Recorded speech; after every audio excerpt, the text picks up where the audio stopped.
All right, so the next thing it tells us is to take this collar band, and it is the side that is interfaced. So we take this one and just put it away from now. And we're going to take the one that is interfaced and put it to this.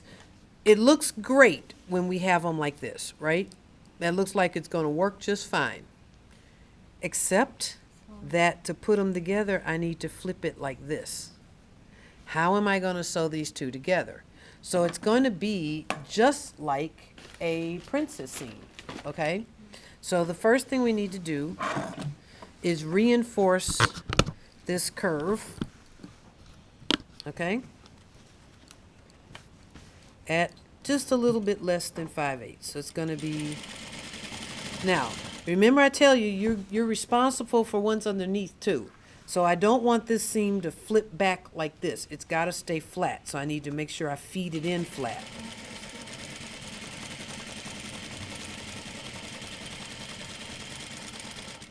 Okay, so now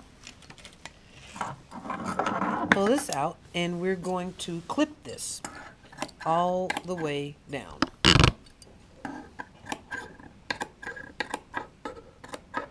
Because what we're going to do is take this seam now and wrap it around this one.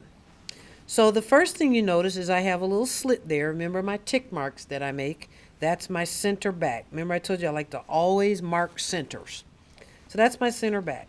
So I'm going to pin that together, and I'm always start in the middle, work your way out, okay? Don't ever start on one end and work your way to the other end. So each of these, again, see how it needs to touch the edge. I can't let it stick out like this. It's got to come around, touch the edge, and be flat. So each and every one of these.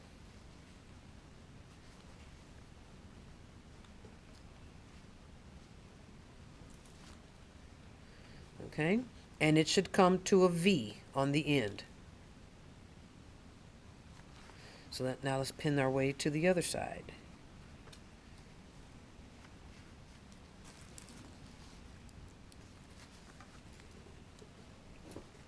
That one needs to be clipped. It's not bending enough for me, so I need to clip it again.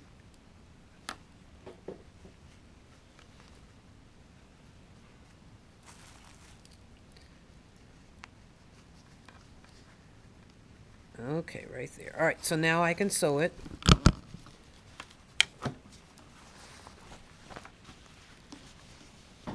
Trying to sew to the left of the stitching.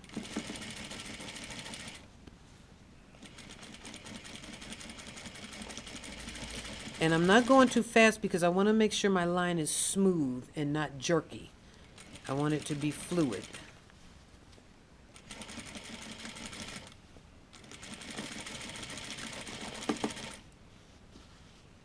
So don't ever let this happen. Pull it back. These edges must touch.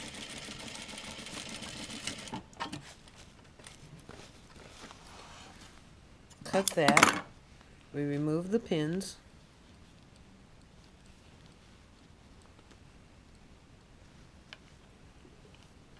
Now when you get really good, you can pin the center and pin the end, and you don't need to pin all the rest. You just place them each as you sew. So there. Now remember we had a little nick there. This should be as high as that, but they should be even. This side and this side should be exactly the same. So now the instructions tell me to press this with the seam allowance down, okay? If I press this with the seam allowance down, I'm going to have all this bulk. So now I think I'm going to eliminate this bulk and just trim, cut this one in half. If they're going to be on top of each other. And can anybody tell me why you think they wouldn't have me press the seam open and have the interfacing going back up? Would you see my shell? What'd you say, Shatonia? You would see it? No, you won't see it. Watch this. Okay, so there it is. It's thick. It's interfaced. It's down. It's harder to press it open and back up when it's easier for it just to sit and go down. It's too thick now and too heavy. But the other thing I'm gonna do is now clean, and it's always easier to clean out a seam before you clip it, because now I've got to cut all these little spots, and I'm gonna do it this way because I want to make sure I don't accidentally cut my jacket. And notice how this corner got naturally clipped the way we did it when it got wrapped around the corner. And if you did the front, this is going to be easier because the front had a difficult angle, much more difficult than this one, okay?